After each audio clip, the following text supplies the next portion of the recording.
I should break your jaw. And that's our bloopers. Thank you, Psycho. Thank you. Techno's the comic relief, isn't he? Yep. Yeah, he is.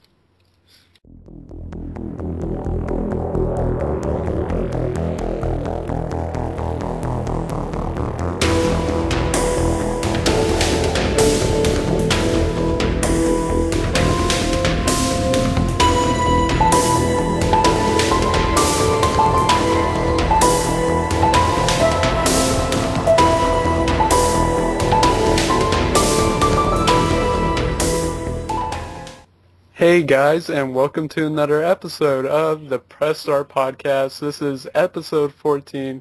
Man, the time just flies by. And I am joined by two wonderful co-hosts, as always. We have Clive, aka Quick Freeze 4. How are you tonight? I'm doing pretty good. How are you? Pretty good, pretty good. And, of course, we are joined by, he wasn't able to join us last week. We finally have Grimace back. MrTechnosqueek, how are you doing tonight? Well, not good because my ass itches. Thanks for the news update. And of course, we have a guest tonight.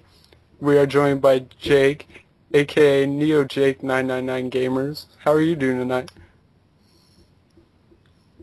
I am doing awesome. I am so thrilled to be here.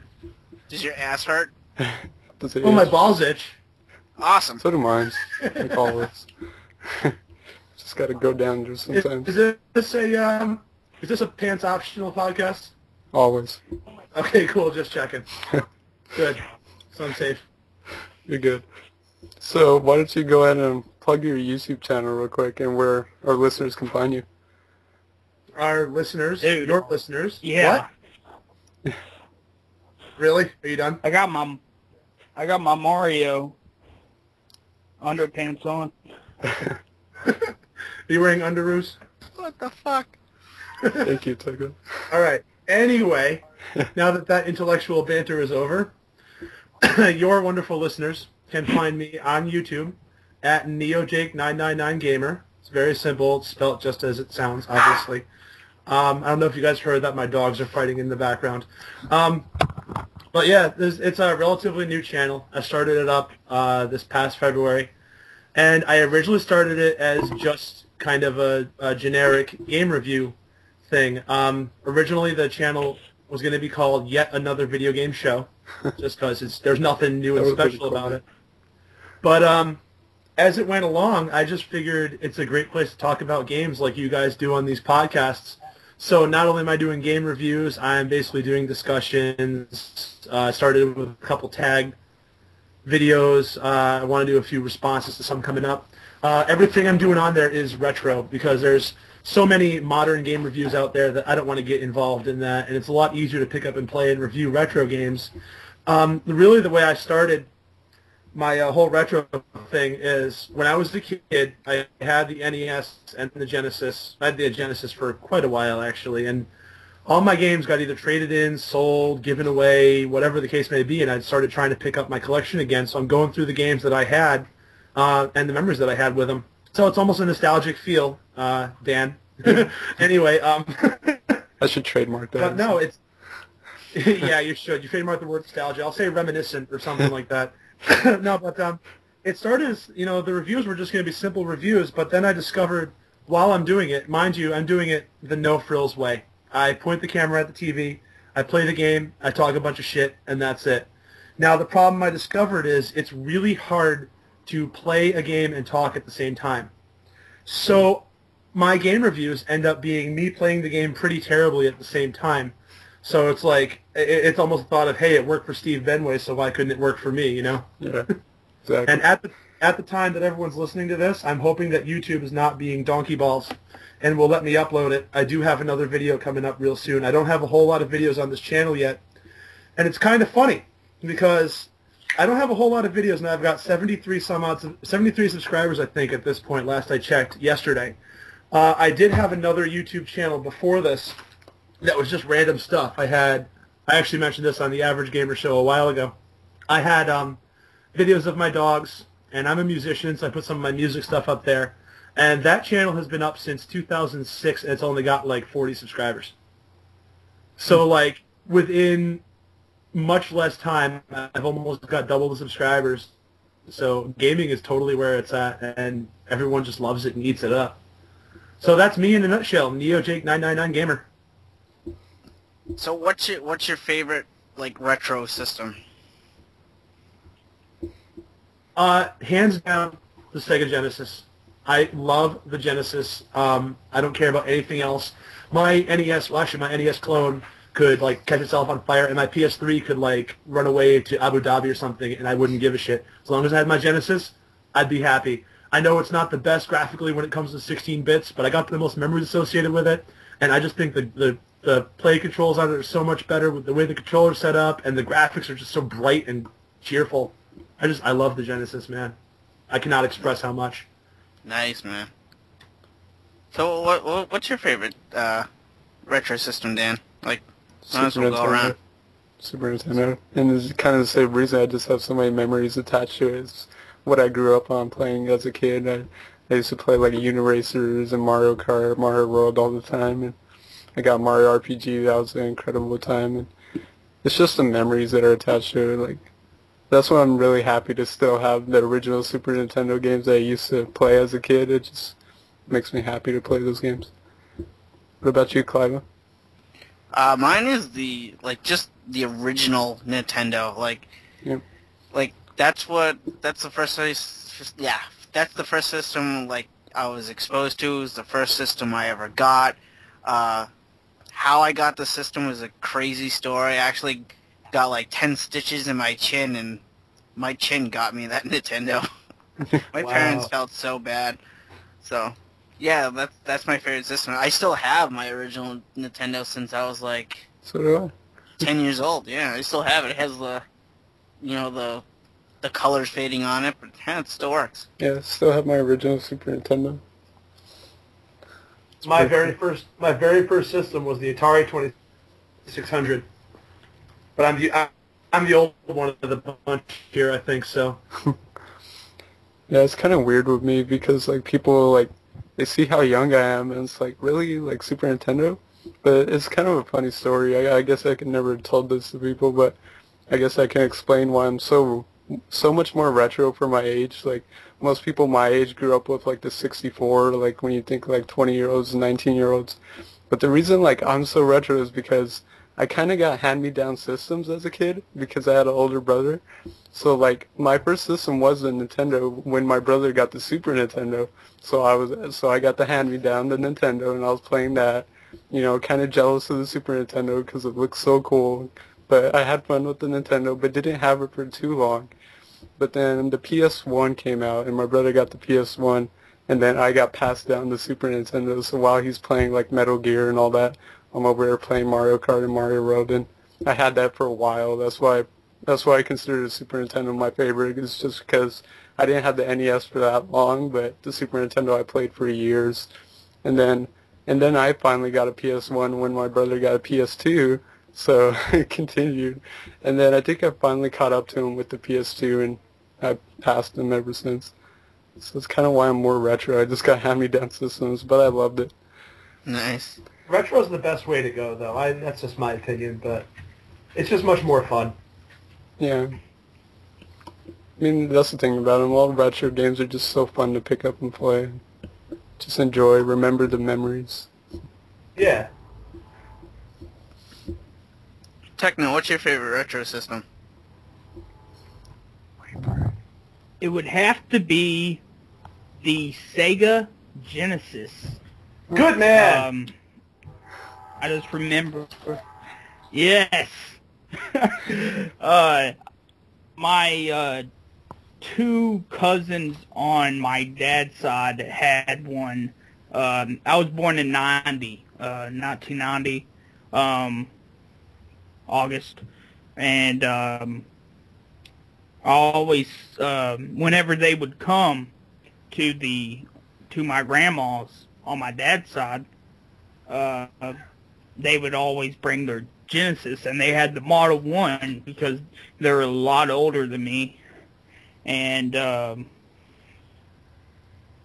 just watched them play Sonic 1, and then when I got a little bit older, my dad bought me the Model 2 Genesis, and it came with Sonic 2, and it blew my mind.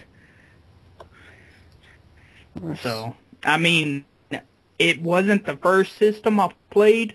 It was the regular Nintendo with Double Dragon and Super Mario 3 and all those great games, Contra.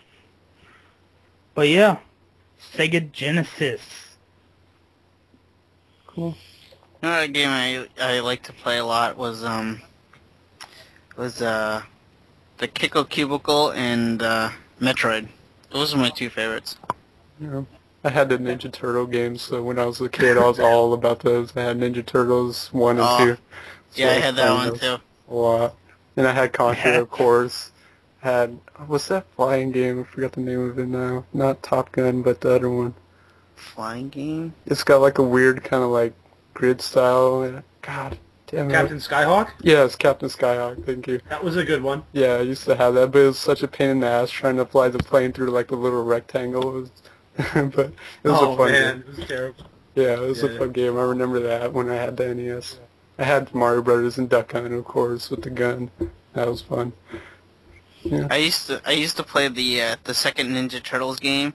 Well, my mom gave me this old black and white TV that she used to have when she was younger. She gave it to me, and like I thought it was the coolest thing. I'm like, oh, I got this TV in my room. This is so badass. And Yep. I remember I hooked my Nintendo up to that black and white TV, and I used to stay up late. And I'm like, this is so cool, man. I got my own TV. All the turtles look the same. You can only tell them apart from their weapon. Yep. It was the coolest thing ever. Yeah. When I got my first system was my Atari 2600. Nothing special about that. It was a birthday present. We had it hooked up to a TV in our basement, and my first game for it, and you guys will laugh at me, my first game was E.T. Nice. Awesome, dude. Now, the funny thing is, of course, when you just get a system, you like whatever games you have. Yeah. You have no choice. So I played the hell out of it. I finished the damn thing. I played the hell out of it. But, like, that was cool. And I had friends who had Nintendos, and I was jealous. And I was like, wow, look at this game, Super Mario Brothers. You can actually almost see Mario's face. But that had hooked up to a black and white TV also, so you really couldn't tell. It's like, I wonder what this looks like in color. By the time I got my Nintendo, we hooked up to a color TV, and I was, like, blown away. I was in love. It was like, the lights from heaven came down and shined upon me and stuff. It was so awesome. But I was late to the 16-bit scene. I had friends who had Genesises, if that's the correct word. Actually, I discussed that in my video. I don't know if it's Genesises or Genocide or what it is. I think it's genocide. I like pluralize Genesis. I think it's genocide. I like Genesis. I like Genesises just because it sounds funny. So I had friends who had them and Super Nintendos. I'd play like Street Fighter and shit at their houses. I'd go home and play Super Mario Brothers and Dragon Warrior. Well, like 93 or 94 came around. I was just starting high school. I was in Boy Scouts because I was a good little boy at the time. But we were supposed to go on like a ski trip, and I have a severe visual disability that kind of limits my balance and stuff, and I'd never gone skiing in my life. And my mom was like, well, I don't know if you should go. And I was like, yeah, I don't know. She's like, well, we'll just take the money from it. We'll get you something else. No big deal, whatever. So I didn't think anything of it at the time. I'm thinking a couple Nintendo games and we'll call it a day. But, I was away at my father's house one weekend, and I came home, and my mom's like, hey, do me a favor. Go in the living room, go to your Nintendo. I'm like, why? I'm thinking she flipped and lost her mind. She's like, trust me, just go to your Nintendo. I walked over to where the Nintendo was. There was no Nintendo there like it was on the Friday before that. There was a Genesis hooked up with Sonic Spinball that I had just played at a Sears before that she dragged me away from, and Madden NFL 94 sitting there. And I swear to God, I screamed like the freaking N64 kid that you guys probably saw on YouTube. And from that point on, man, the Genesis has just been my thing. I wanted a Super Nintendo back in the day, but once I got playing the Genesis, I was kind of glad my mom went that route. That's awesome. Yeah. Do you guys remember the game Genie? Oh yeah. Oh yeah, a bunch of them. That story what you just said with the Boy Scouts. I remember this one time I was at like the, I don't, what do you call them, the little club meetings or whatever? Yeah. Is that what, Yep. something like that, and like I remember going to my Scout Master or whatever, and it was like close to my birthday, and he's like, "Oh, I heard your birthday's coming." I was like, "What are you looking forward to?" And I'm like, "A game genie," and he's just like, "Oh, really? What is that?" And I'm like, "Oh, it's so cool. It's like this little thing, and like makes you cheat in video games. You can go to any level, and you can have all these power-ups." And like he just gave me like the stupidest look, like kids nowadays.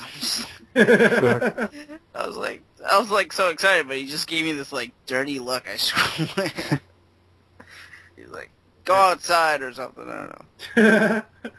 Did you know that like with the Game Genie for the NES, and my friend and I tried this because we were just weird at the time.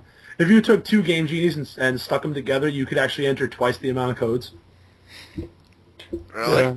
Yeah, that was insane. I never entered the codes that were in the book. I just tried to break the game and see what I could do. All right, Mr. Crappy Internet Connection over there. Sorry to yell at you, but what were you saying? I was just going to say one of my favorite unique games was Yoshi, the little puzzle game. Oh, yeah. Oh, I got that. Yeah. Yeah. Yeah. How about Yoshi's Cookie? I've actually never played that. Oh, that's a good game, Really? man. I didn't play that, believe it or not, before I met my wife. I didn't even know it existed. But before I met her, when she was away at college, she was away at a different college than I was, one of her roommates had a NES. She wasn't a big gamer. One of her roommates had an NES, and she was like, "Oh, I love playing Yoshi's Cookie. I played hours playing Yoshi's Cookie." I'm like, "What the hell is that?" So, like, I played it on an emulator on, like, last year or the year before. Mind you, this is, like, 10 years later. And I was like, dude, that game is awesome. So, like, I was amazed that there was an NES game that she knew about and I didn't. And then once I discovered how fun it was, man, I had to go out and get it. Another great game is, Dr. Mario. Oh, yeah. Yeah. Can't go wrong with that one. I love puzzle games. I don't know how my grandma beats that every fucking time. She's a pro. She's MLG. Techno, my grandfather was that way, too, because we got him. He actually used to borrow my Nintendo because my mom and I lived with my grandparents for a while.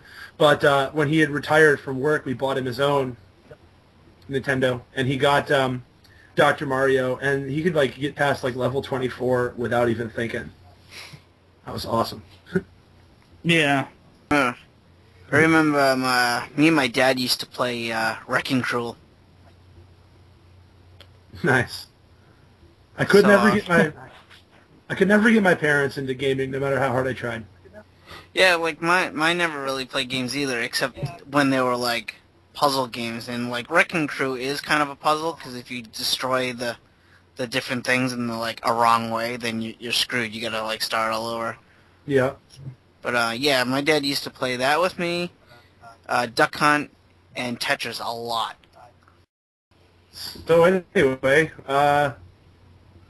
I'll take the helm here for a sec. What's everyone been playing lately? Mario Kart. That's it. No, I'm serious. That's all I've been playing in the last episode. Yeah, I really want to pick it up. I'm so jealous, like, because I see all the YouTubers playing, and the YouTube community. Like, yeah, let me tell you about that.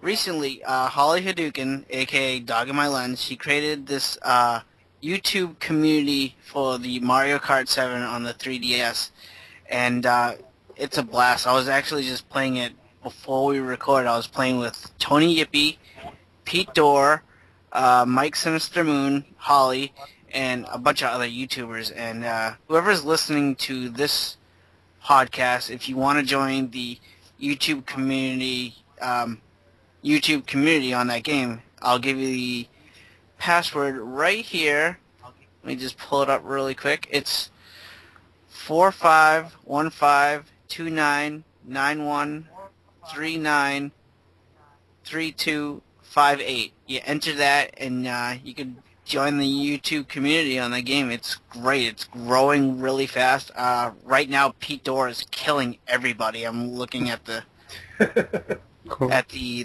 chat on Facebook right now. He's crushing everybody. MLG Mario Kart right there. Damn. Yeah. Hacker.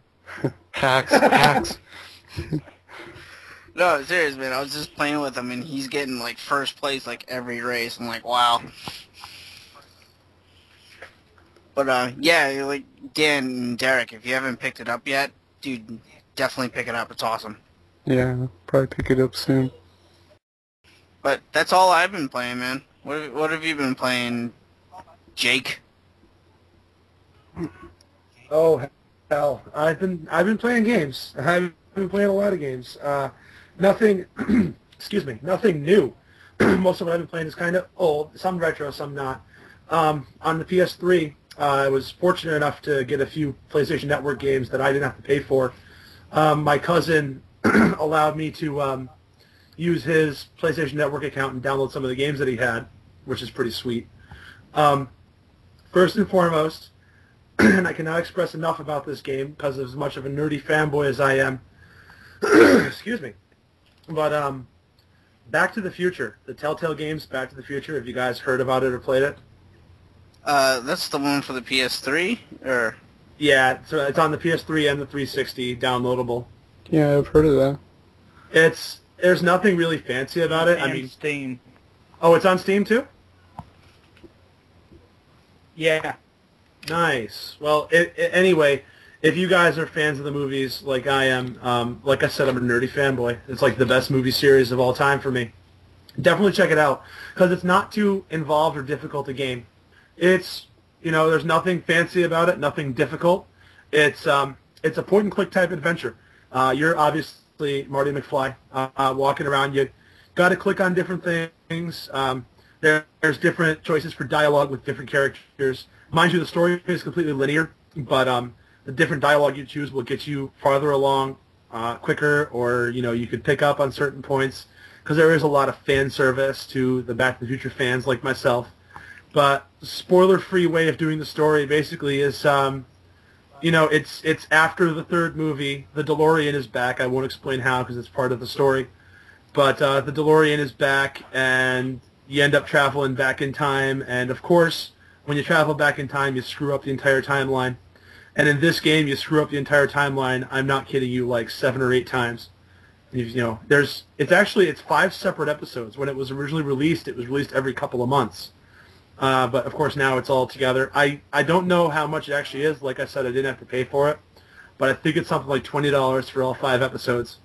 And if you're as much of a Back to the Future fanboy as I am and you think they're like the greatest movies of all time, it is the closest thing you will ever get to a 4th movie.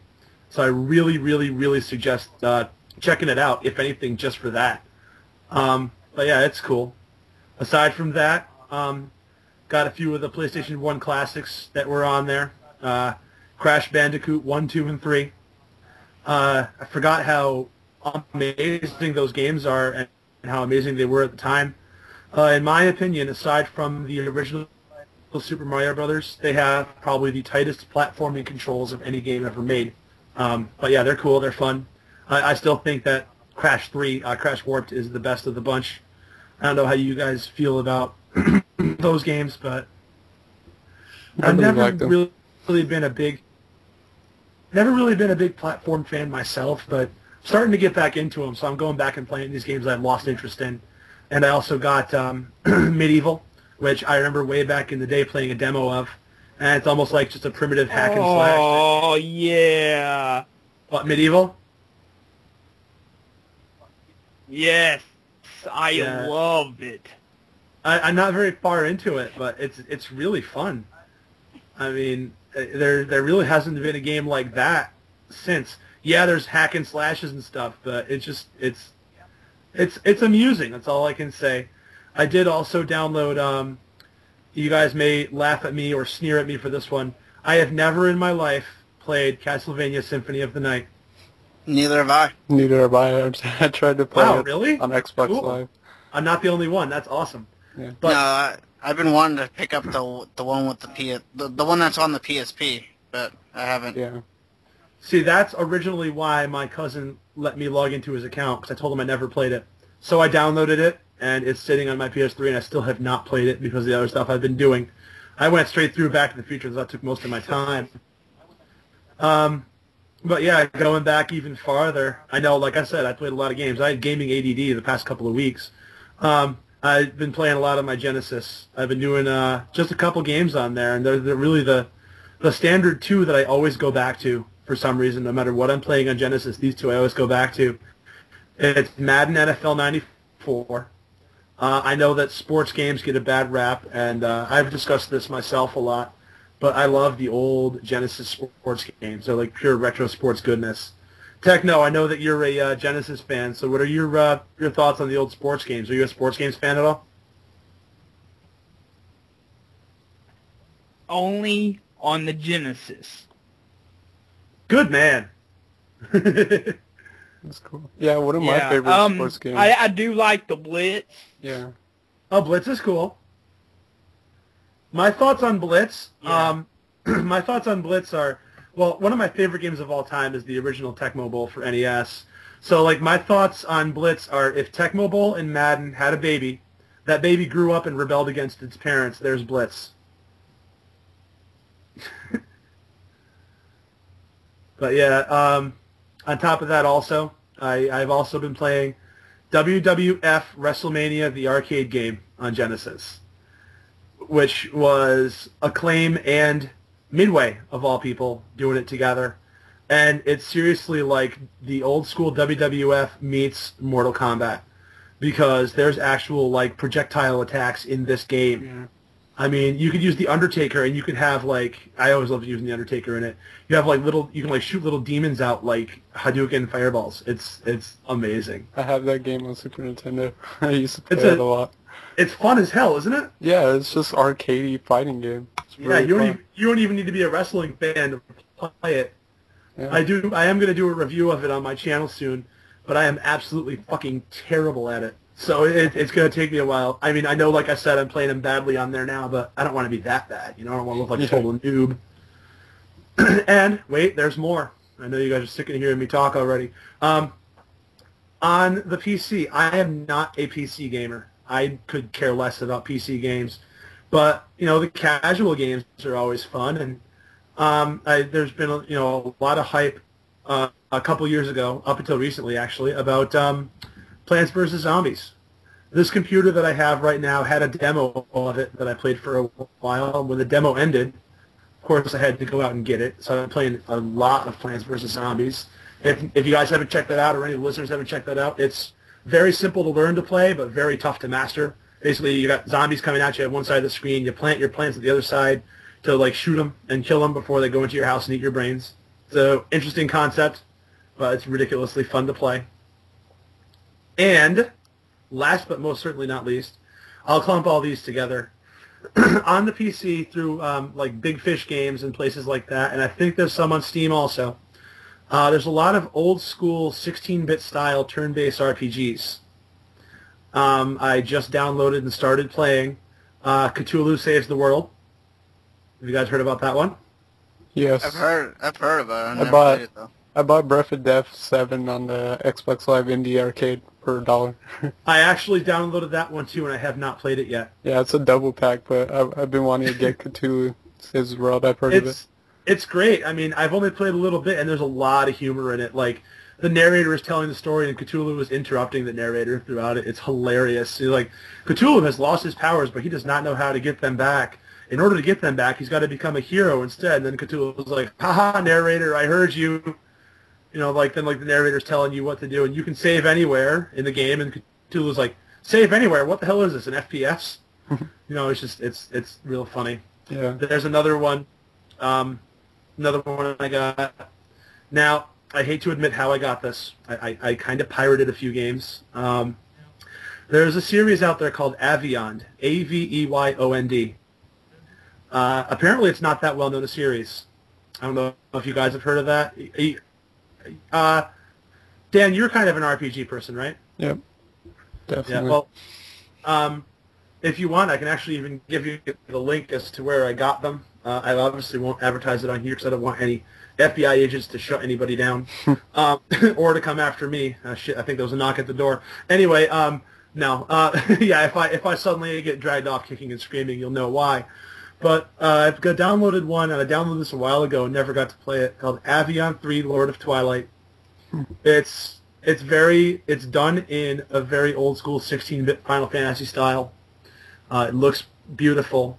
The story involves, vampires and a light world and a dark world, and it's turn-based, and you have different members of different parties. There's right where I am now, there's 2 stories going on at once, one in the light world, one in the dark world, and it's ridiculously fun. One more that I really think everybody should check out, and this is free. There is a paid version of it, but this is free. They technically still have the beta version up, but Desktop Dungeons. Pete Dorr mentioned this a long, long time ago on the All Gen Gamers podcast. You can actually, I believe the site is desktopdungeons.net. If not, if you Google Desktop Dungeons, you'll be able to find it. But it's like a cross between a roguelike RPG where if you die, that's it, and you lose everything, and a puzzle game.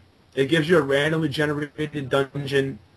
You use a different class and race of character, and each race gives you different things, and each class gives you different abilities. And basically, you're clicking around the screen with a mouse. You only see a little bit of the dungeon at a time, and you come across little monsters that you click on them to attack. You can click on different spells to use.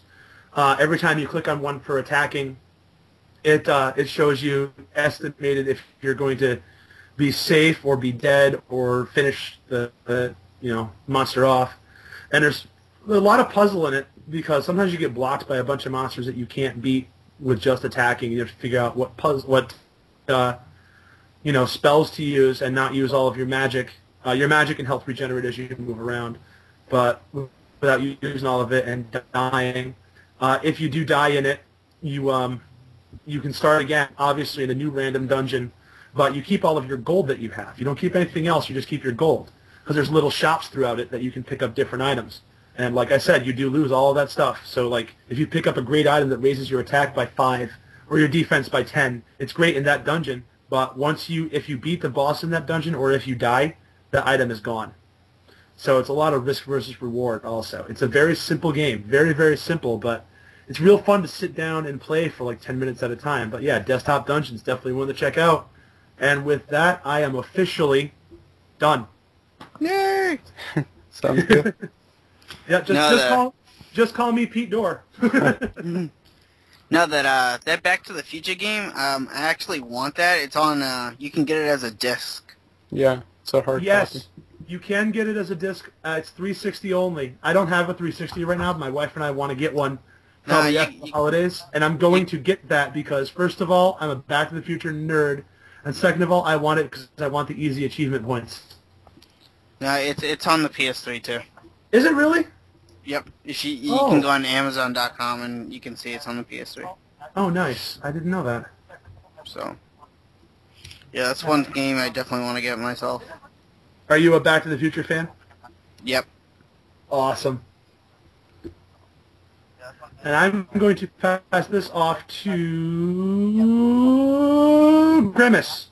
Yes. About 3 games today, this week, and last week because I wasn't on. I got Halo and Halo 2 for my original Xbox. Just played some Halo, going through the campaign, and I bought Shadows of the Damned and Yakuza 4 for my PS3. Nice. And they kick ass. Shadows of the Damned is Resident Evil 4 on crack. And if anyone knows me, they know I am a huge RE4 fan. It was pretty much the only other game I had for the GameCube except for, Smash Brothers. And I had F-Zero too, but Like, Nice. I just love the story and whatnot. Nice. That's a good game to have on a game. Even though Ashley is a bitch.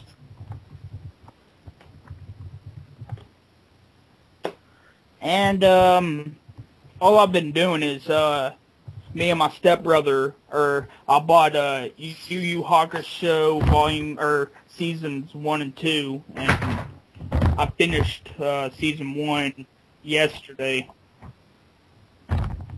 and, started on season 2. And that's it.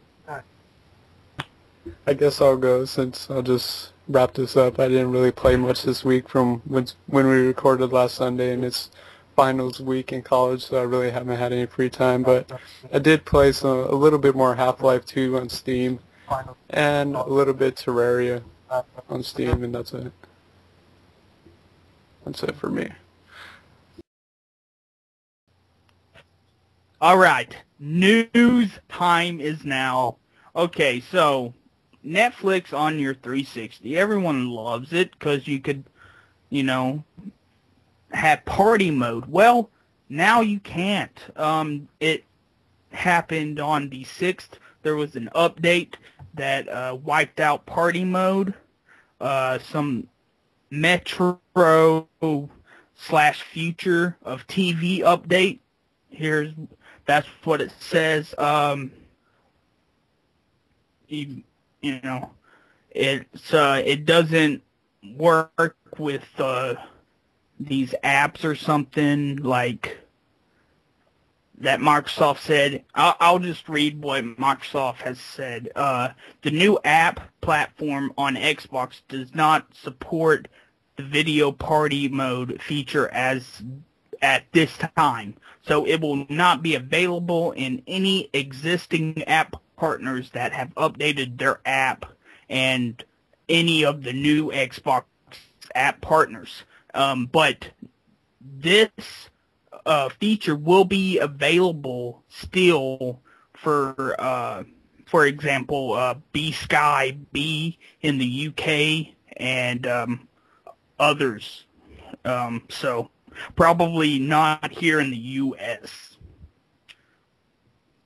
So I used party chat with Jason Honey. We watched, I forget what we watched, but it was pretty cool. And I'm sad that it's gone. Because, I mean, it was really popular. Yeah, I hear you, man. I did watch a lot of movies with a friend of mine.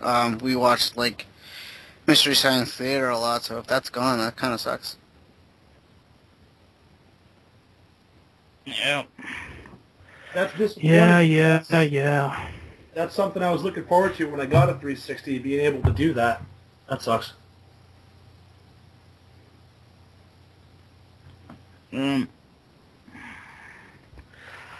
Oh, so, are you ready for my next news?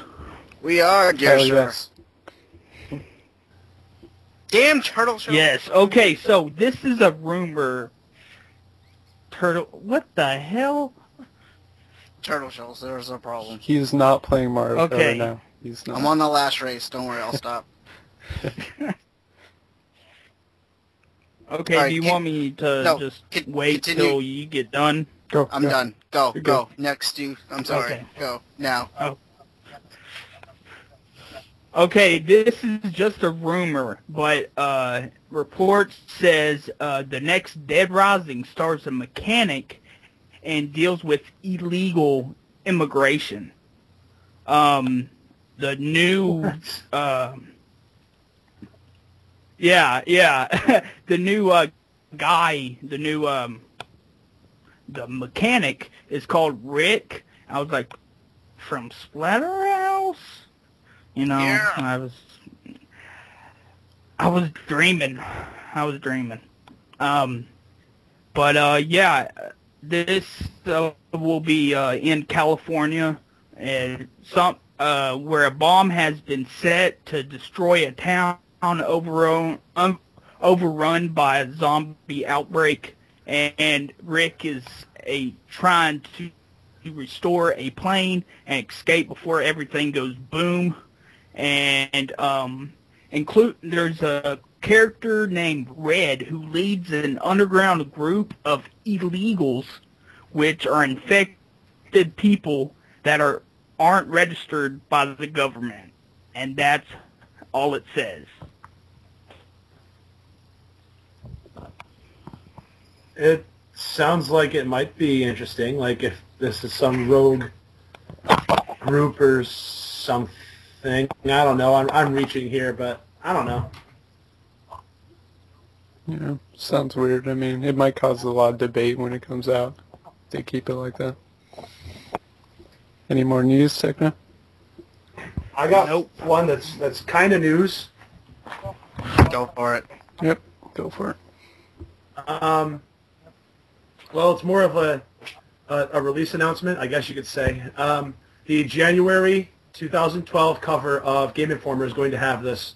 There is going to be a new South Park RPG coming out. Yeah, I just got that in the mail. Did you? Yep. It's done, published by THQ and done by Obsidian, the Fallout guys. And I gotta say, right now I'm saying this is like my most anticipated game for 2012. I wouldn't go that far, but Not for me, Dude, not even close. I love South Park, and the thought of you actually like create your own character in that universe and everything like that, it just sounds really cool to me. When I first saw something about that on one of the sites, I can't remember if it was Games Radar or where it was, but I saw it a couple days ago, and I was like, what? I thought it was a joke. Yeah, I'll definitely want to try it out. It would be a lot of fun. A lot of humor in it since it's got the same writers, so I can't wait. Yeah, that's right, because Trey Parker and Matt Stone are doing the whole thing, I guess. Yeah, it's going to be awesome. But yeah, that's all I got. I just wanted to bring it up. I got a few news stories. Actually, I got a few. Tony Hawk will announce a new game at the VGAs. It better be old school. It better be a throwback to like Pro Skater 2, arcadey, and I'm all for it. That's it's gonna be I loved it. It's gonna be a fucking move and connect bullshit game. Probably. I wouldn't be This is what he said. Tony Hawk on his Twitter said he would let us know by announcing something new during the VGAs on Saturday. Most likely, it'll be related to games of some capacity. Here's his tweet, word for word. It says, I'll be announcing an upcoming release of something new on Saturday, the same day as the Spike Video Game Awards. Coincidence? I think not. So, I'm thinking a new game. I'm just hoping it's arcadey. But I could see like some sort of Connect game or something. That'd be stupid. Dude, the best Tony Hawk game I ever played was Tony Hawk 2 for the PlayStation 1. Well, I bought all the Tony Hawk games all the way up until Project 8 where I lost interest in them, but my favorite games were just the Pro Skater series in general because they were so arcadey. They introduced Creative Park, and it was just so much fun. They had an awesome soundtrack. And a lot of people don't know my music taste, but like I'm a big punk rock fan, so I love the music of the games. So they had like Goldfinger and like all these awesome bands. I'm just like loving skating and just rocking out awesome times. That takes me back. Tony Hawk 3 was the first one that like got me into the series, and of course I loved that, and yeah, they were all great, but I didn't really care for 4 very much though. 4 was, I don't know. They were starting to loot. And the first what was it, the first Tony Hawk's Most Wanted or whatever it was cool, or Tony Hawk's Underground, Underground, that's it. Yeah. Tony Hawk's Underground. The first one of those was cool because it was something different, but yeah, it died. The whole series just died out. Yeah. Mm-hmm. Well, my favorite part about I think it was 2 and 3. 2 you could play as Spider-Man. Yeah. And I think 3 you could play as Wolverine. I don't Am I right? Yeah. Yep. And I remember Spider-Man. And one of them, I don't know which game, but one of them you could play as Darth Maul. Was it 3? Yeah, I think 3 so. was Wolverine, yeah. But which one had Darth Maul in it? I thought 3 was Darth Maul. No, don't think- 3 had some like devil chick called Demoness Oh yeah. that had Yeah, all the remember. stats maxed out. Maybe Darth Maul was in the first game. Which one had, one of them had Boba Fett in it too, didn't it? I don't know about Boba Fett. I think I remember seeing something. I don't know, I could be wrong. Yeah, people are screaming at their speakers right now. It's like, God damn it. Yeah, I think Pro Skater 2 is my favorite if I had to pick a favorite then. yeah. The environments are awesome too. Back in the old school days, Yeah, they'd always have totally. like some crazy like N1 where it's like Area 51 and all that. It's just like stuff like that. Like I hope they make another arcadey one like that. Yeah, so addictive because you had 2 minutes in the park and you had to complete the goals, and it's like, oh, just one more time. I just got to one more goal, just one more. So addictive. Loved it. I'd be telling my wife, no, honey, I'm just gonna play one game. Okay, it's only gonna be 2 minutes. It's only 2 minutes, and then an hour later, I'd still be playing. Of course, then she'd take the controller from me, and then she'd play for like an hour. Those games are so crazy. Yeah. Okay, I have another news story here, and I don't know. Before I kind of read this is kind of like spoilers for the Legend of Zelda: Skyward Sword. So, if people are listening to this podcast and they don't want spoilers, you know, you could either skip this part, but I kind of encourage you to listen to this spoiler because it could actually save your game. There is a glitch, a game-breaking glitch in Skyward Sword. This glitch happens during the quest of the Song of the Hero, and the problem occurs if the player fetches the song from the Thunder Dragon first. If he speaks to the Golo the Gorgon inside the mine, finishes the Thunder Dragon sequence, and then speaks to Golo again before leaving for the forest or volcano regions, speaking with Golo somehow blocks both the path of the forest and volcano sequences from triggering, leaving the player unable to finish the quest line and unable to finish the game. Nintendo advises the player to collect the Fire and Water Dragon songs first to avoid the glitch. If the game has been saved after completing the sequence of events, it is no longer able to play through the game on that file. So Nintendo says basically you have to either restart the game or start from an earlier save file if you encountered this glitch. So I hope I didn't spoil anything for you guys, but you know, if you guys listen to this, hopefully, you know, that saved you from the glitch. So It's pretty crazy. Good job, Yeah. Nintendo. Yeah, yeah, well, Nintendo's usually pretty good with like making sure games aren't really buggy or glitchy, or especially game-ending glitches. It's kind of rare to see that. well, like I've played Skyward Sword, I've beaten it already, and I'm reading this thing, and I don't know how or why anyone would go after the Thunder Dragon first, because the game tells you to go after the Forest Dragon, or the Water Dragon first, so, but, I don't know, people make choices, I guess, I don't know. But hopefully people listen to, just heard that, and, you know, that will help them to prevent themselves from getting the glitch, I don't know, so. Sounds good. So, Dan, don't do the glitch when you play the game. I won't. Keep that in mind. Alright. And the last news story I have is that Miyamoto is not retiring from his current position, so everyone calm down. Techno, calm down. I'll be honest, I wasn't even freaking out when they Calm the mentioned he fuck was. down. When he was retiring, I wasn't really worried, or I was just like, okay. I didn't believe it when I heard, because that man will never retire. He'll be working in that position till the day he dies. Well, basically, if like anyone has not heard, Miyamoto was in an interview last night. Wired misunderstood that and basically flooded the internet saying Miyamoto is retiring from Nintendo. Well, that is definitely not true.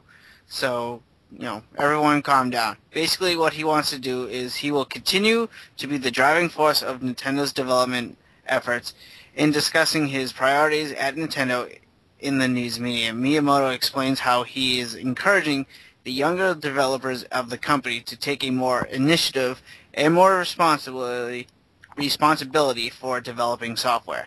Miyamoto merely wanted to start on a fresh intellectual properties and train younger developers.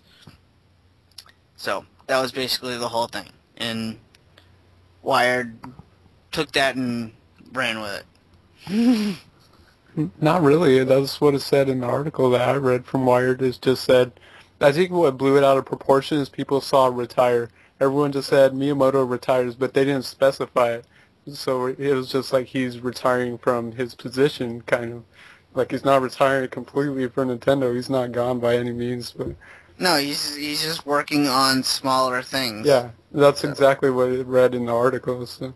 But I think some other news sites kind of blew it out of proportion because they would just like put Miyamoto retires or something, and they didn't really specify. Yeah. So, Clive, did I hear correctly from that that Miyamoto himself, if not him, that he's going to have some younger developers work on a new intellectual property? So we're going to see like a new Nintendo series? That's what he wants to do. Yeah, he wants to wow. I don't know, like train or teach younger passing developers. The torch. He's passing the torch. Yeah. That's awesome because I would love to see like a new series just totally out of the blue. That would be great. Me too.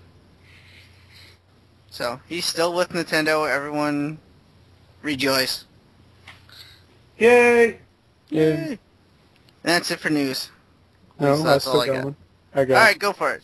Okay, and it's about Club Nintendo will be offering WiiWare and Nintendo eShop titles as rewards now. So, you know how we go to Club Nintendo, redeem our points or coins, and just get some prizes? Well, now you'll be able to redeem some actual games, and so far they've listed 4 titles. We have Fluidity on the WiiWare, and that's for 150 coins. 3D Classics Xevious on eShop for the 3DS for only 80 coins. Mario vs. Donkey Kong Minis March Again DSiWare 150 coins, and Super Mario Kart Wii Virtual Console for 100 coins. So basically, you know how you would normally redeem rewards on Club Nintendo. You just redeem these and they'll send you like a free downloadable code to download the game. So it's an interesting little offer. I hope they offer like more of a variety like as the years go on, because it'd be really cool to just get like, you know, some kind of free games in return. Choose what you want. And yeah, that sounds awesome. The coin pricing is pretty fair too, so sounds great. What's funny about that? What's funny about that is once you download the game, a week later they're gonna ask you to fill out a survey, and once you fill out the survey, you get 10 coins for that. Yeah, just free 10 coins. Yeah. Pretty good. And that's all I have. So. Yay! Yay! That was news. Yay! Alright, so why don't we take a break and we'll be right back. We'll be right back.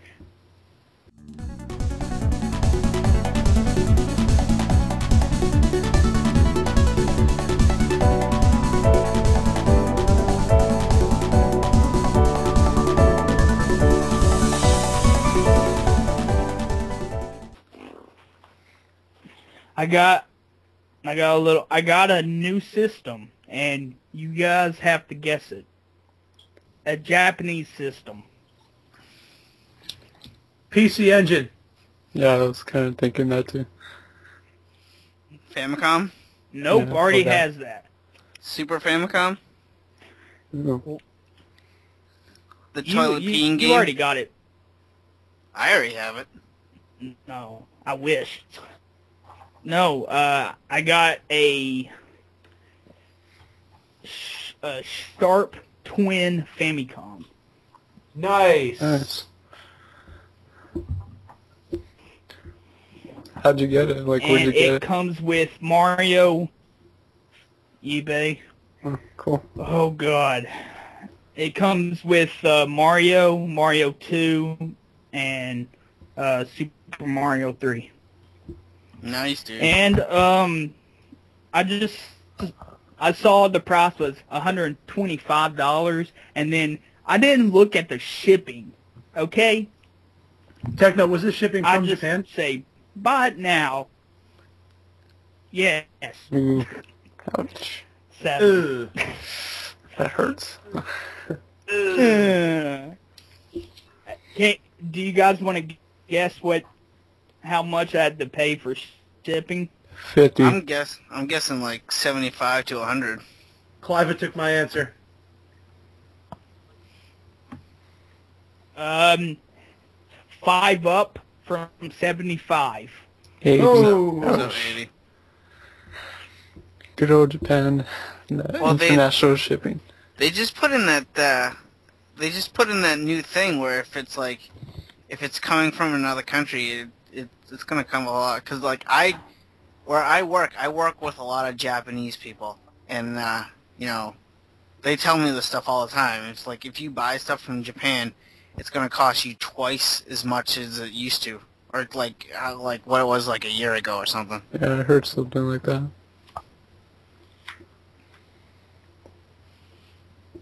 Cause it's over like a certain weight. Like the weight limit is so low.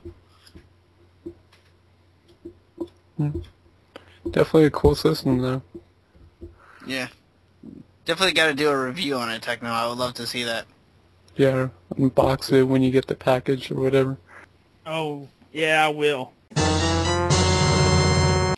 So, this is part of the podcast that we like to give a YouTube shout-out.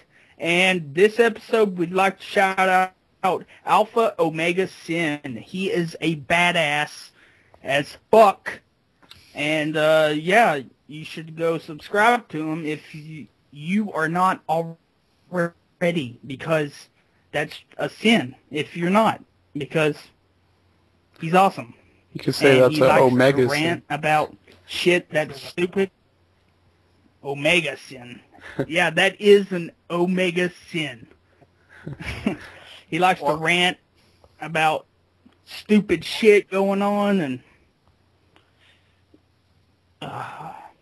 it's awesome. So, yeah, go subscribe, or I'll break your legs with this fucking DVD of the X-Men, Volume 4. Take a lot of force to do that. You know, Techno, I love it when you like threaten people with like objects that would not cause any harm to me whatsoever. Break your leg with the soda can. I'll break your leg with this teddy bear. Well, I could put this X-Men DVD set in a cannon and shoot it at him. Yeah, but then that would work. Yeah, but I don't want to kill anybody. Just blow off their kneecaps. So that's your shout out, is AlphaOmegaSin. Yeah. Alright. Works for me. So it is that time of the podcast where we like to do our segments. And I am going to start off, and I like to recommend niche or kind of just underrated games, forgotten about games. And today I want to recommend a retro game, and it comes from the Sega Genesis. It's an awesome game made by Treasure, and that is Dynamite Headdy. This is an awesome side-scrolling platformer / action game. It revolves around this like whole concept that like you shoot your head forward, but like as you go on through the levels, it teaches you how to use like different heads. So you can pick up different heads that do like different mechanics. There's stuff that like shrinks you. There's stuff that makes you kind of fly. There's like all kinds. It's basically like kind of Kirby, but it's like with his head part. And it's just a really beautiful game, really colorful, vibrant. The level design is incredible. There's boss fights at the end of the levels. And just a really fun game. You know Treasure, they're known for making some pretty awesome games, and this one's no exception. So, and I think it's pretty affordable too, so definitely check out Dynamite Headdy on the Sega Genesis. I really enjoy it. It's one of my favorite Genesis games right now, so highly recommended. What about you, Clive? Do you have a retro game to recommend? Actually, I do, and it's also for the Sega Genesis. And I've been wanting to say this one for a long time. This is a game that came out kind of late in the Sega Genesis lifespan, and this is Comic Zone. It's yes. Remember that. Yeah. There you go. Yeah, this game is great. It's an action platformer that was released in 1995, and it's set within like the panels of a comic book. And what it is, the story goes, is you play as this starving artist named Sketch Turner, and like even the name, the lone Sketch Turner, just like screams comic book artist. And what happens to him? He's working on a new comic book simply called Comic Zone, and one night he gets sucked into his own comic book by the game's villain, and this guy is just like, he kind of looks like this old kind of like cowboy, I don't know, like gangster type of villain. Like, it's weird, but okay, so basically he sends you into your own comic book because he does not possess any power within the real world, and he intends to free himself by destroying you within the comic book and make himself real within the process. Now, along with the way, you get your own little sidekick called Alyssa Cyan, who believes that you are like the superhero of that comic book, like the chosen one to save the world within the comic. And each world consists of 2 different pages with secrets that you can discover by shredding the background of the comic book page, and this can be done by your little pet rat named Roadkill. You can either like put him on the ground and he like sniffs out different clues, and like I already said, like he rips the pages and he might discover like a bomb or a different power-up. And the enemies in this game, they're kind of like generic monster mutant enemies, and they don't really say much, but all the dialogue in this game is represented by text bubbles like you would see in any other comic book. So this game is heavily, the whole scheme of it, the look, the design, it screams comic book cover, comic book pages, comic book style, comic book everything. And I highly recommend this game. It's one of the best Sega Genesis games I ever played. And you can actually get this game on the Wii Virtual Console right now. So I highly recommend you guys either get up the Sega Genesis cart or download it on the Wii Virtual Console. Yeah, I believe it's available too on Xbox Live. Oh, is it really? Yeah, it was like one of those cheap 400-point games. You know, they have like Sonic the Hedgehog and stuff like that. It's available on there too. Oh, dude, I might just download that. Yeah, because I remember I played the demo on it on 360. Yeah. Clive, do you know if the Genesis cart is hard to find now or not? Honestly, I don't know. I don't own the cart myself. I used to. I traded it in when like Funkoland was still Funkoland.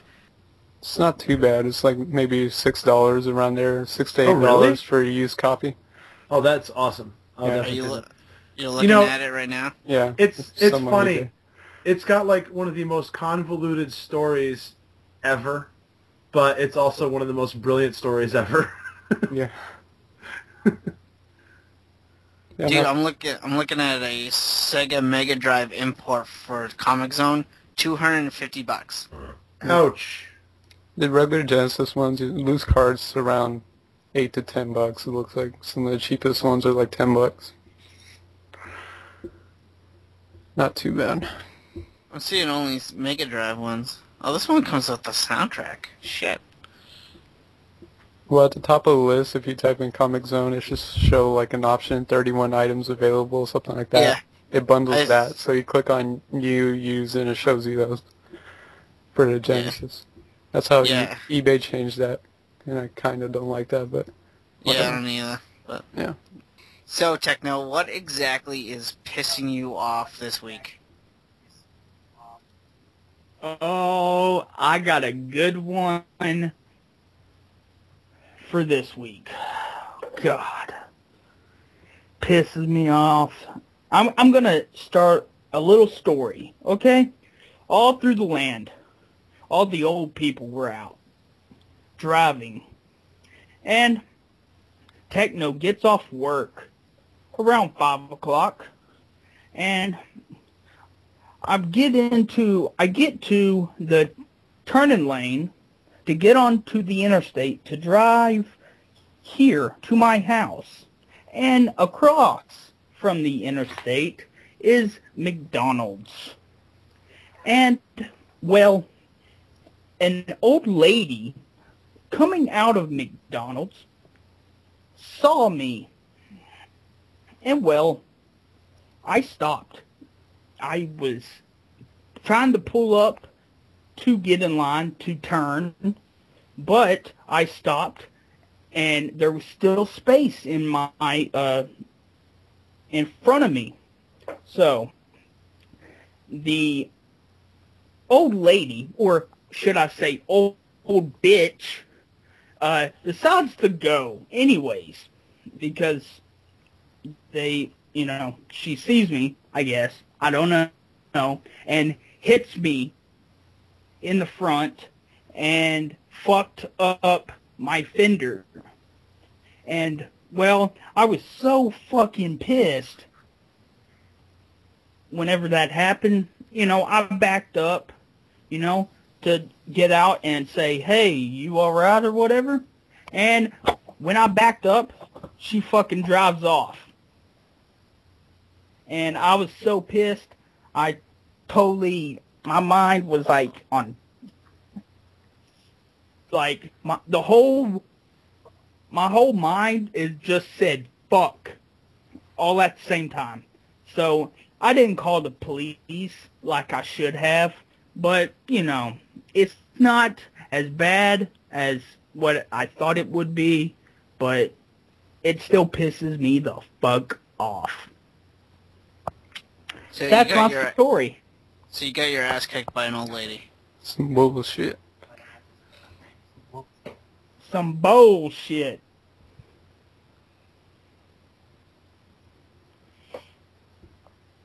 Alright. Sounds good. Yep. I'm glad that you had an epic battle with an old lady and lost.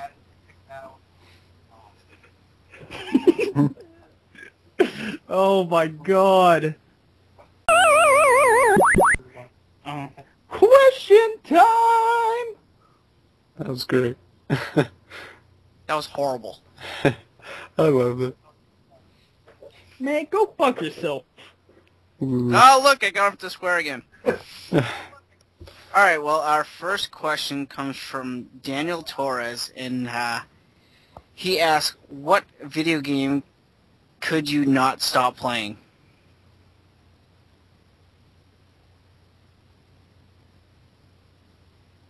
Oh boy.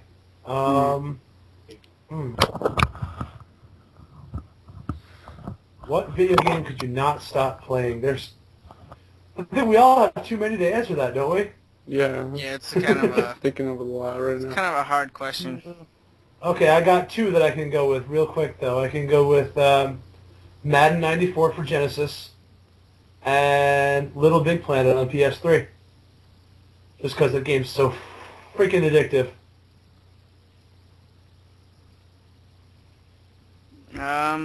For me, I would have to say Street Fighter.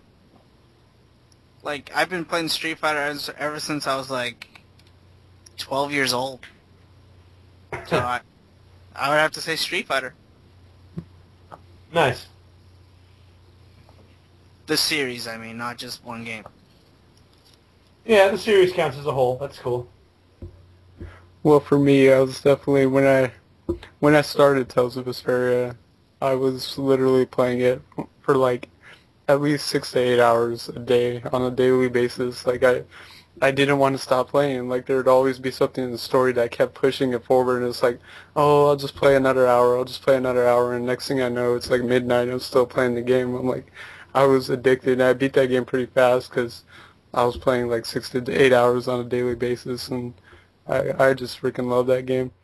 And another one, I guess, is Catherine. When Catherine originally came out, I did not expect to play it as long as I did. I popped it in day one, and I played at least 8 hours straight, and then finished it off the next day. I was addicted. I didn't want to stop it. It was I just kept going and going. So, and I'm addicted to Earth Defense Force 2017 on the 360. It's so over the top, quirky, third-person shooter. It's so much fun. I'll just pop that in and just mess around killing alien bugs for hours. I love it. What about Techno? Well, I would have to say Sonic. fantasy. Sonic. No, God, no. Mortal Kombat 2 arcade cab. Mortal Kombat meets Sonic. No, dude. You guys are both wrong. It is Phantasy Star Online. Sonic's not in that. Could be with mod. Mortal Kombat characters aren't either. Yeah, We're sorry. Continue. No. That's a good one, though. That's a good answer. Very nice. I did put Sonic in there, though. Yeah. Of course. You have to. But Why do you like that game? Online, it's because it's awesome and I had good times with it, and I had some hilarious moments. I was like talking to this girl, and I just said, "Hey, you wanna do it?" And then right then and there, black screen came up, and it pretty much wrote, "You're banned." You lose. And I laughed my ass off. Okay, we got another question from Daniel Torres, and he asks, if you could make your own video game, what type would it be? Examples like fighting, RPGs, first-person shooter. Mine would be a classic, top-down, turn-based Japanese RPG in a 16-bit style, because that's what I'm into right now. Nice. Techno, what about you? Man, I can't think of one. Just say Sonic. He would make Techno would make a Sonic game, but he would have Grimace starring in it, and instead of rings, he'd be collecting French fries. Hell yeah. I'd buy that. This is not McKids.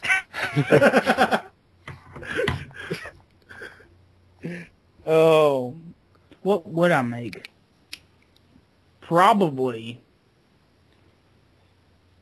another Grandia. So an RPG? Yeah. I'll Or actually make a sequel to Sweet Home. Oh. For me, I would actually shock people and say I wouldn't want to make an RPG because I know how much work would actually go into that. Like, I've been taking game development class, and let's just say, like, some of those, like, shitty base Flash games you play, let's just say a lot of work actually goes into those, and I fully comprehend it now. Like, if you saw some of the scripting that went into, like, simple Flash-based games, you'd be surprised. So the course really gave me a new outlook on video games that, like, I really appreciate every game now, even if it's a bad game, because I know how much work goes into them. It's just ridiculous. And actually, I finished making a puzzle platforming game, which is kind of in the veins of a little indie game called VVV, where you, like, flip upside down. It's a platformer where you can't jump, but you flip upside down, and you solve kind of, like, environmental puzzles like that. It's a really challenging platformer. So I made a clone of that, basically, and it turned out pretty cool. But yeah, I would probably want to make platforming games because they're pretty simple to put together and they're just a lot of fun. Or a puzzle game. I love puzzle games. Well, I would like to say a fighter or an RPG. But honestly, I think I would go with a hack and slash beat 'em up game like God of War or Dante's Inferno. Those are always fun. Yeah. Okay, well, our next question comes from Space Pirate, and this one's kind of a weird question. He asks, how do you type with boxing gloves on your hands? You mash the keyboard. Very carefully. I totally forgot where this comes from. It's from Homestar. That What? fucking Flash. Homestar, I forget the website, but it's like a bunch of Flash shit. The whole top with boxing gloves, that's from a Flash movie. Okay. But I have no idea how to take your top word with for it. boxing gloves. Yeah, we take your word. You use your nose. Or possibility. Or your toes, your feet, something. Okay, our next question comes from Tempest Uchiha, and he has a two-parter. And we have restrictions, Dan. He asks, what is your favorite video game soundtrack? And he says, what is your favorite composer? Shit. And our restriction is, I can't say Mega Man games, and you can't say Tales of games. It's too bad. Fuck. I think of a lot. Let's see. For me, right now, one soundtrack I absolutely love, and it's just such an epic soundtrack and beautifully composed. And that is the soundtrack to Ease the Ofenfeldana on the PSP.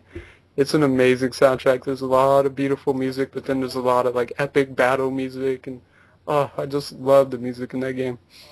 And another one I would have to go with is The Legend of Heroes: Trails in the Sky, which has a lot of like beautiful music, and it's got an awesome like jazz battle theme, which is always awesome. So I would say those. And for composers, it's a hard choice, but definitely the composers for Final Fantasy. I can't pronounce their names, but like Masashi Hamauzu and Mitsuto Suzuki, like they just compose a lot of the music for Final Fantasy, and you know that's one thing you can never debate about with Final Fantasy games. I don't care if you hate 13 or you hate this game, you can never debate on this music, and they always have great musical scores. And if you try and prove me wrong, I'd be surprised, but always have great music to Final Fantasy games. So those are probably my favorite composers just for their consistency. Yeah, I have to totally agree with you. My favorite soundtracks ever, really, besides Mega Man, has to be like the Final Fantasy games, especially the Distant Worlds CDs. Oh my god, I can listen to those all day. Yeah, that's some great music. So yeah, I would have to say the Final Fantasy soundtracks I absolutely love. Another one I can never get tired of is Zelda: The Ocarina of Time. Good. So, I don't really know any composers by name, but like you, I would just have to say the ones that do the Final Fantasy games. You know. Yeah. What about you guys? Yeah.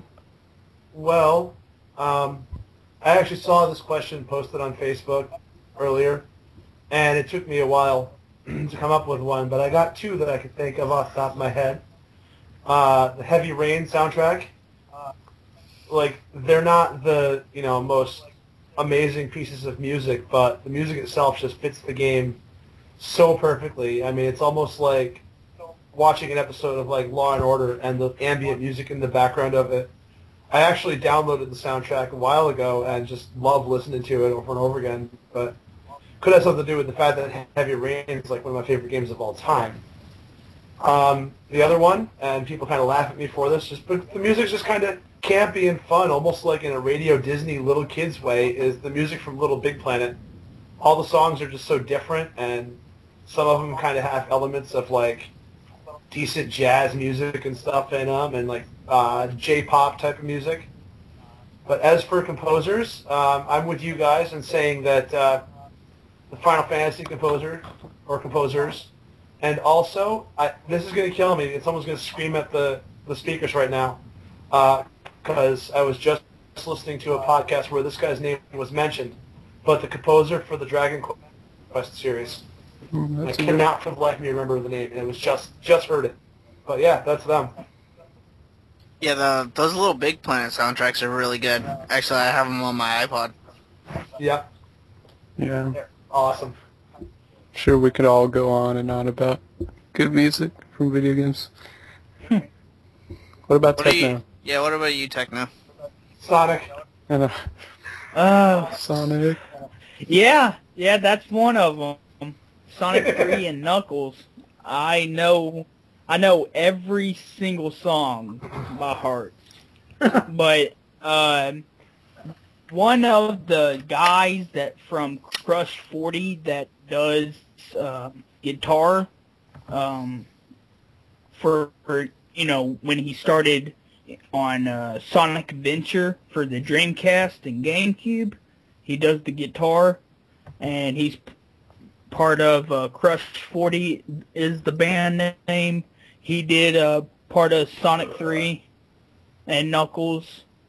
And Dragon Quest is amazing. Has amazing music. I like Genesis music the most, though.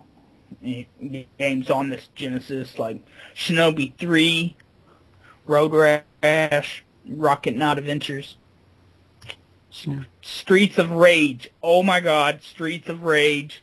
Yes. Yuzo Koshiro. Oh my God. Yes. That guy is amazing at music.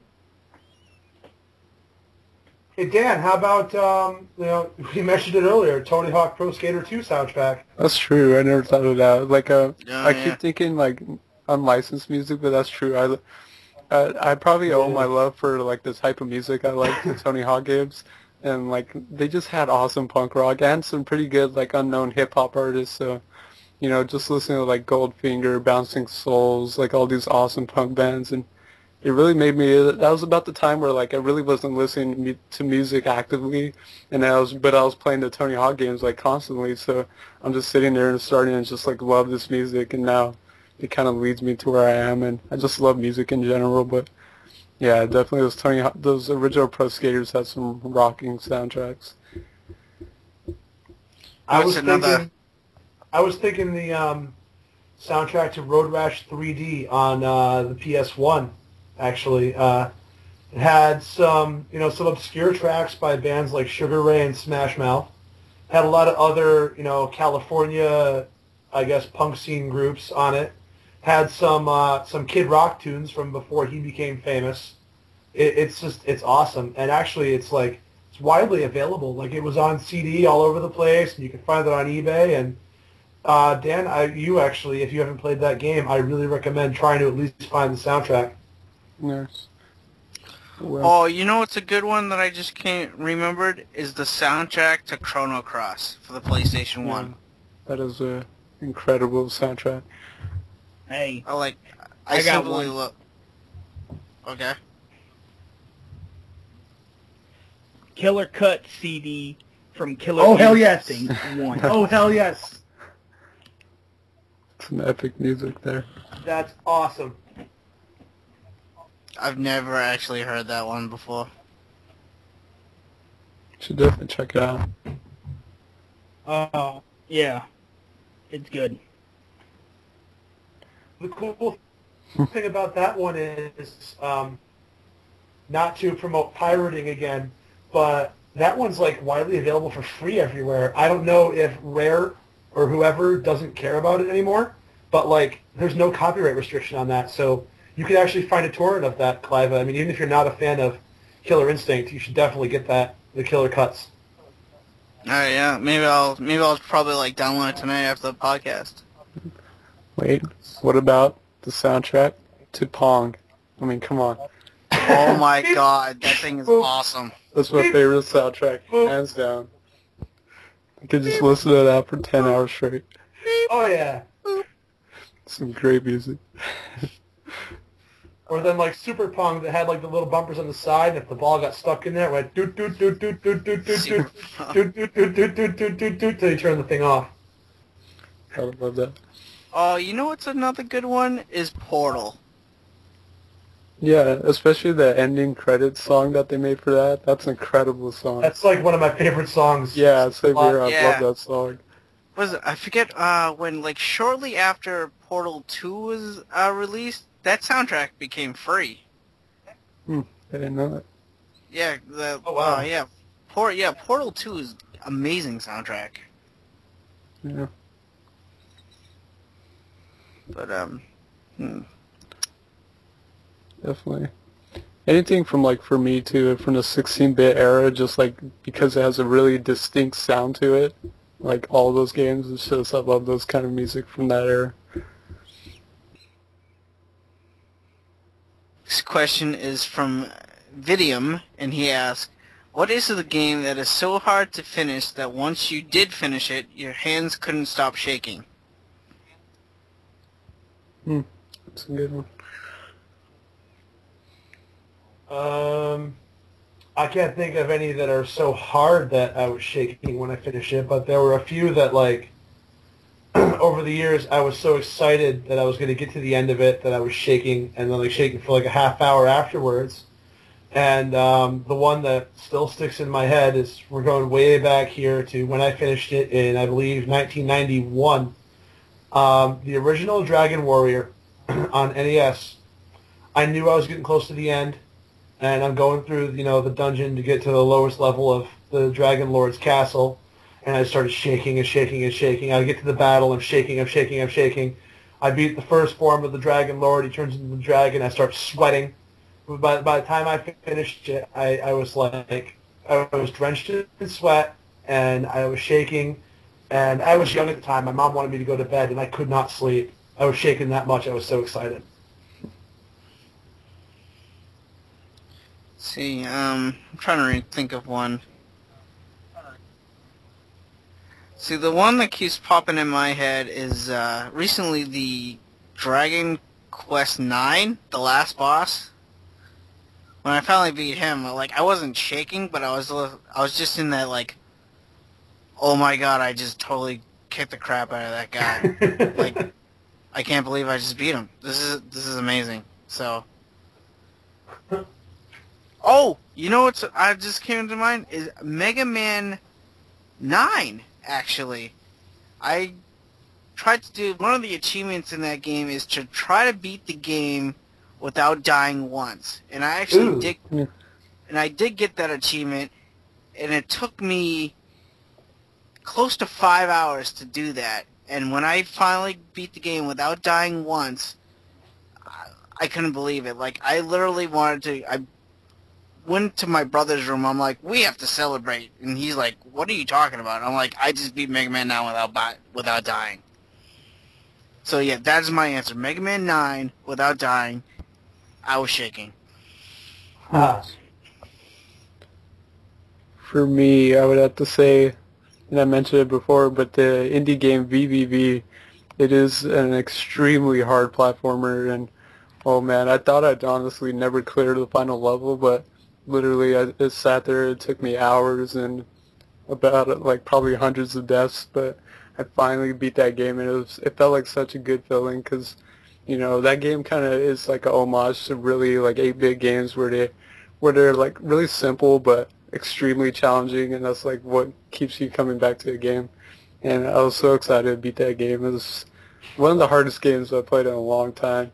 That and probably Catherine, because like it was just so nerve-wracking trying to like beat these puzzles. It was a challenging game. It was a brutal game, and the final boss really wasn't that hard, but there's like some of those last puzzles are just unforgiving, and wow, I'm surprised I even beat the game, but that was a challenging game.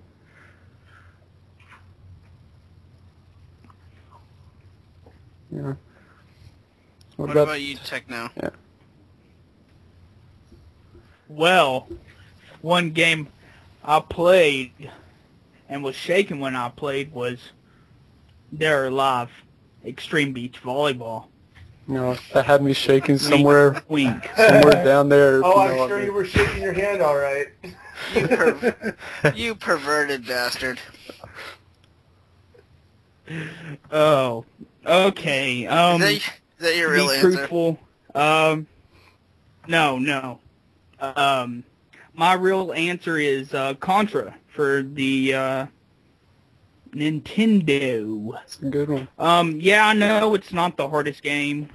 It's Ninja Gaiden 3 is a lot harder because in the American version you only got 3 lives, and in the Japanese version you got unlimited continues. And like in the American version, you have you get like you take double damage to make it. They made it harder for some reason. I don't know why. I've never beat that game. But yeah, I beat Contra, and when I got to the last boss, I was like, fuck! Okay, our next question comes from Mikey's Monarch, and he asks, I was wondering if you guys will have a live episode someday. If not, it's totally fine. I know the technical aspect is complicated. Thanks for an awesome podcast. Keep up the great work. I don't know. Live episode. What do you think? I think I'm the one who can answer it. And for Sure. For me, on my end, it's totally doable. For one reason, because like I have a capture device and I have an audio splitter, so I could like capture the screen and still have really clear audio for the people to listen to, and I could still be listening to headphones. So it's doable, but the thing is, I don't know how much stress that's going to put my computer on, because you got to figure I have a Skype call going, I'm recording the call, and I'm trying to live stream to like Twitch TV. Like live streaming probably takes up about like anywhere between 30 to 40 to almost 50% of your computer usage. So it's a really high burden on your computer, but I don't know, it'd be pushing my computer to the limit, but I think I could still probably manage it. As for when, I don't know. I think if we try to do a first one, it would be some sort of like milestone episode, like 25 or 50 or something like that. Anytime soon, probably not, but like I think we could try one for a milestone. See how it goes. Plus, yeah, we would have to do like a lot of testing out first and stuff. Yeah. So. Which we could do. I don't know. We could try for 25 if we get that high. Yeah. If people are still listening to this podcast. People aren't bored already. Yeah. All right. So that's our answer. It's doable, but complicated. So we'll see. All right. Our next question is from Justin Times 508, and he has, is there any game that you really enjoyed that have gone downhill? So any games that have gone downhill. So I think he's at any games that you really enjoyed that have gone downhill. I don't understand. Basically, any game series, if it's like a series. Yeah, I think like if you like a game series. So if you like the first game, but the second game sucked, and then the third game was absolutely horrible. Wait, read the question again, because the way I heard it, I was kind of just thinking like a game you used to like back in the day, but like you go back to it now and you don't like it as much. This is what he said word for word. There any game that you really enjoyed that have now gone downhill? Yeah, see, the way I'm seeing it is like a game you really used to love, like maybe, I don't know, 4 or 5 years ago, you know, and you go back to it, it probably like hasn't aged well, or it hasn't held up well, so it went downhill, so I'm thinking it like that. But you could do series too, but... Alright, well, if you're thinking about a game, let's see. You know what? I would have to say... I can't think of any. If you're thinking about a game, I would have to say Final Fantasy VII. That's a good one. It honestly hasn't aged very well. It's a great game, but you try and go back to it now, it's not the prettiest game. Yeah, because I used to play it on the PlayStation 1, and thanks to Adewell, he recommended, that game, so I picked it back up, popped it in my PlayStation 1, and I've already talked about this on the podcast in other episodes, that the controls in that game are really, stiff. They're really bad. When you're trying to, walk around, some objects in the world, it's really hard to do. Because you got to use the D-pad. You can't use the analog stick. So that's my answer. Final Fantasy VII. I'm at a loss here. Me too. Just say Sonic. You know what? That's actually a good choice if you want to think about series. Oh, what an asshole. Listen. God damn it. Hey, fuckhead. Listen. it's actually a good choice if you want to think about the series up until now when they're going back with Generations. It was just sucking. Need I remind you of Sonic 2006? No, you don't. No, you don't. I don't want to think about that ever again. Sonic 2006 sucked. Such big dick. Donkey dick. Elephant dick. It's a lot of dick. It's horrible. You never... Yeah, you don't want to play that game. That game is horrible. Oh my god. I don't know. From that point on, I was on the Sega downhill. forums, okay. Yeah, I know, okay, whatever. I was on the Sega forums for shit since 07 and, or 06. And, I don't go there anymore because it's filled with children. And I go to the Sonic, page or whatever, threads, and I see a bunch of Sonic 06 fans. I'm like, what the fuck What? are you thinking? Are you dumb? I don't know. Oh my god. They didn't grow up with the Genesis, so I don't know. True. That's what they had to grow up with. Okay, I think I have two answers for like a game series I really used to love, but I think has like taken a sour turn, like that they're not as good. One of them, obviously, but we mentioned is the Tony Hawk series. I really love Tony Hawk, but then they basically killed it towards the end. Tony Hawk Ride, Tony Hawk, like all these cheap Tony Hawk peripherals, skateboards, and they just weren't good at all. They were horrible. They started removing content from like a lot of games, so like the last ones never had any like creative park or stuff like that, which I used to love. And it was just a horrible turn. And another series that I think is starting to take a little bit of a bad turn, and that's Need for Speed. I love the Need for Speed series. Like going back to Need for Speed 2 on the PlayStation 1, I loved it. You know, Need for Speed Underground, that was a great like street racing arcade game. Underground 2 introduced the open world. That was still really good. I liked Most Wanted, but then I picked up Pro Street like a long time ago, and I'm like, I hate this game. I don't like it. And then like recently, Need for Speed The Run was really mediocre because of its stupid little like story and kind of cutscenes in between that really killed the mood for the game. And you know, what's the other one, like Undercover, which is kind of bland and uninspired.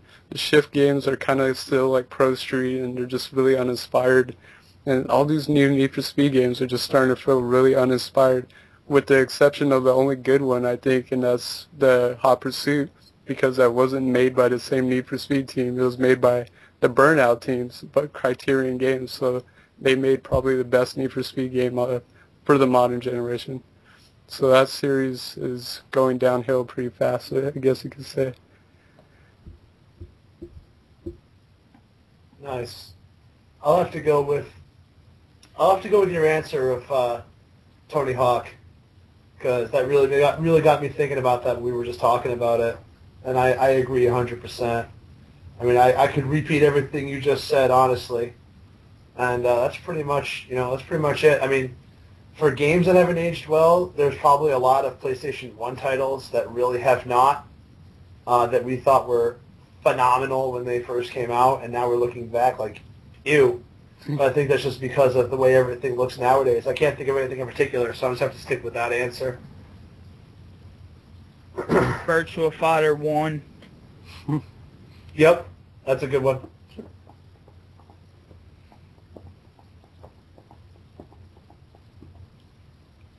Is that it? Yep, I think so. Yep. Yeah. Okay.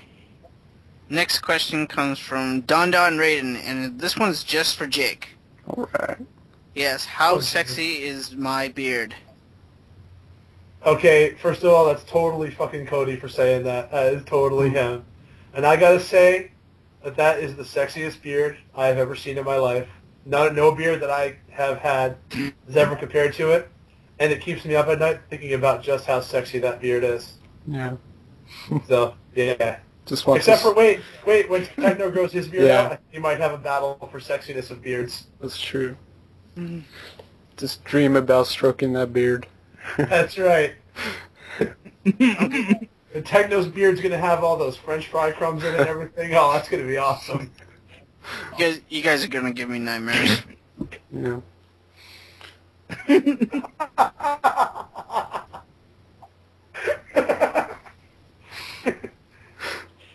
God damn it.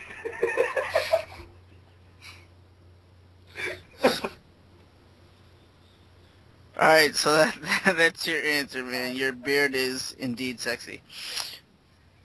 But he asked another question, and his real question is, if you had to give up gaming for one thing, what would it be? I can answer this one really simply. And people are going to say, aw, or ew, one or the other. And that would be my wife. That's true. For any reason whatsoever, she told me to stop playing games, or if anything happened where we needed the money or whatever and I had to sell all my games off, I would sell them. So I would say my wife. Yeah. Yeah, I would have to go with the same thing. Like, if my family needed me, or, like, I'm just too busy with my natural life, yeah, I would definitely give up gaming, you know. Yeah. Yeah. Yeah. So, alright, but that's it. That's all the questions. Didn't we have a couple, like, didn't Techno have a Twitter one or something? I included them. Oh, yeah. Okay. That was the Vitum, the Vidium, and the Don Raiden one. Guys, I have one for you. Okay. I actually did this as a tag video a while ago, but what would you guys consider your guilty pleasure in gaming?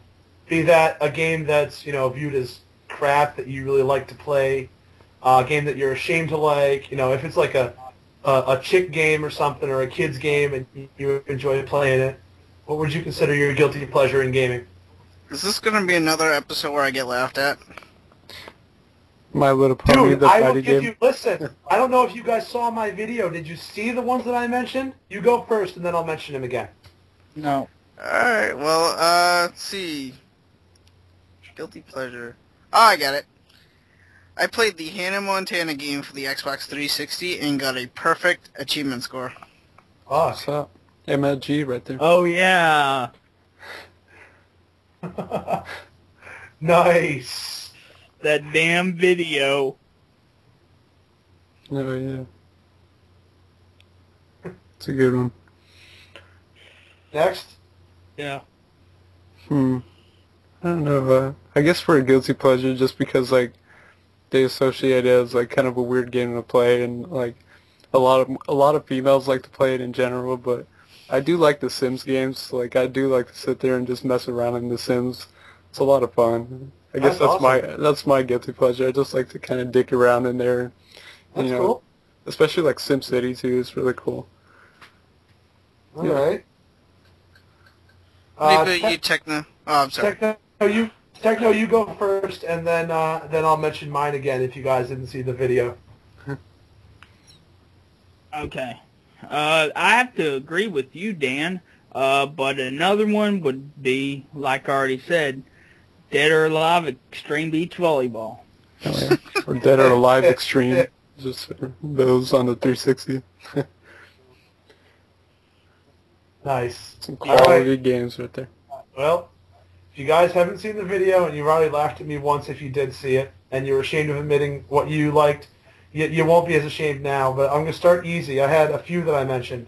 First and foremost, for a game that is viewed as crap by everybody, as one of the most terrible games ever made, and I still can't understand why, but Urban Champion, the original one for the NES. I just like to pick up and play it. It's fun. It's fist fighting. That's all I can say for that one. Used to be a really big pro wrestling fan, and the games themselves get a lot of flack. So wrestling games is another one. Any system I get, I got to get at least one wrestling game for it. And last but not least, Cliva, I'm sitting next to you on this one, buddy. I got a story for this one that I did mention, and my wife and I enjoy watching the Disney Channel shows, and one of the ones we enjoyed watching was Hannah Montana. And, yeah, I know. And when we both originally got our PSPs, she had gone to GameStop and got a shit ton of used games, and one of the games she got in there was a game I think she originally got for herself, and I started playing it, and I couldn't put the fucking thing down for a long time. And that game is Hannah Montana, Rock Out the Show. Awesome. It's actually a pretty decent rhythm game. There is some sim aspect to it because you have to actually design your set and dress up Hannah and all the other backup dancers and shit.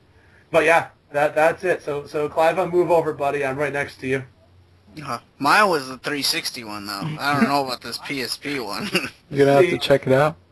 Yeah, you're going to have to. Mine was based on the movie.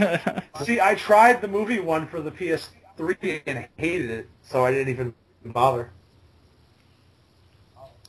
Well, I mostly played the one for the 360 for the achievements. So. Gotcha. Yeah, that's... Definitely used to like the old school wrestling games too. I have some on, like, I have like SmackDown on the PS1 and what's the other one, WWF Raw. And like I have those, I love those. They were so much fun. You know what wrestling one I used to do is WCW and NWO Revenge for the 64. Nice. That was my favorite. That's a good one. Best That's a real good one. wrestling game ever. Yeah.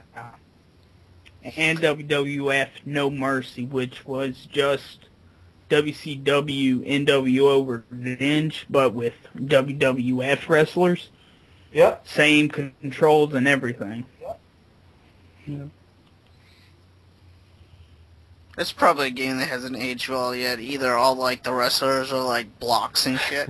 I know, I haven't played those in a while. So, Probably. I wonder if I even have that game.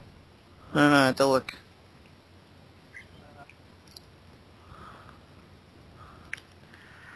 But that's it. That is episode 14 of the Press Start podcast. Yay.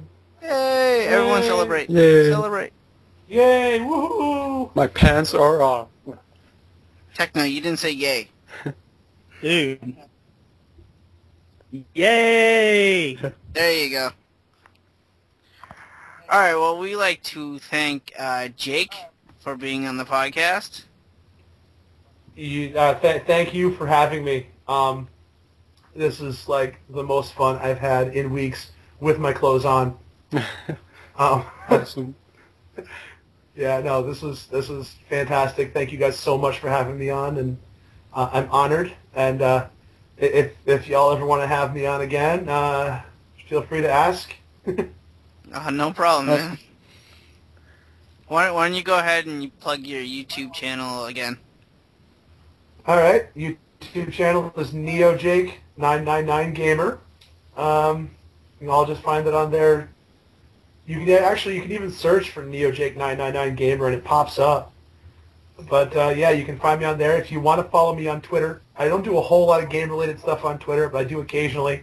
I did want to use NeoJake, but someone else took it, and they don't use it ever. But it's Dr. Jekyll, and that's DoctorJakell. So if you want to follow me on there. And there's another thing. Hang on like 2 seconds here, guys. I got to check something real quick so I get this right. This actually is not just me now. It's like a community page that I started on Facebook for retro gaming. I know there's tons of them out there. But this one seems to be the most active now. I just started it for me and a couple of my friends a long time ago. But if you go to Facebook, the actual URL for it, because I was able to put a name for it, is facebook.com/theretrogamingpage. And I don't post a whole lot of stuff on there. Occasionally I do put a thing up saying, you know, hey, I have a new video up or whatever. But mostly, like, there's 168 fans on there, and most of them have just taken it over. So Techno, Cliva, Dan, y'all should go there and check that out if you haven't. And anyone else listening, definitely go there and check that out. It's fun. And that's about where you can find me. Awesome. Well, where can our fine listeners find you, Dan? Our listeners can find me at youtube.com/nostalgicdan1. You'll find all of my latest videos. I cover a wide range of videos. I'm really random, so definitely check me out there. I also have a Twitter page, which I do update a lot with gaming-related stuff, and that's Nostalgic Dan on Twitter. I have a Facebook page. If you search Nostalgic Dan, you can like my Facebook page there, which I do update pretty regularly. And you can also follow me on twitch.tv/nostalgicdan, where you can watch me play some random games and just come in and chat with some awesome gamers and have a good fun time. So that is where our listeners can find me. What about you, Clive? Well, they can find me on YouTube as QuickFreeze4, and that's the number 4. You could also find me on Facebook. If you search for Quick Freeze's Game Room, you can like me on there. I do updates on my videos and, what we're doing for the Press Start podcast. So, yeah, that's where you can find me.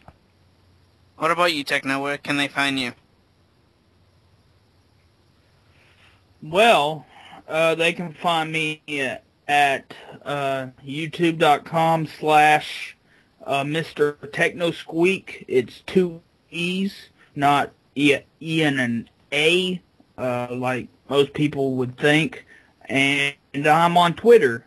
It's same thing. So yeah, if you want to follow me there, you can. That's it for me. Sweet. And for you guys listening to this podcast, obviously you could find us on YouTube as Press Start Pod. You can find us on iTunes if you search for Press Start Podcast. And you can find us on the AverageGamershow.com. We have episodes on there put up by Cody, Don Raiden, and you can actually listen to them there, or you can download them as well. And if you guys have any future questions for any future episodes, you can email us at pressstartpod@gmail.com, and we will answer them for the next available episode. Sounds great. Thanks, Dan. Sounds awesome. So that's it, guys. That is episode It was 14. Awesome. It was awesome. But that was episode 14. Yep. Thanks for listening, guys. Catch you guys later. Thanks. That was very. Thank me, Dan. That was very enthusiastic. Thank you, Grimace. Thank you, and thank you.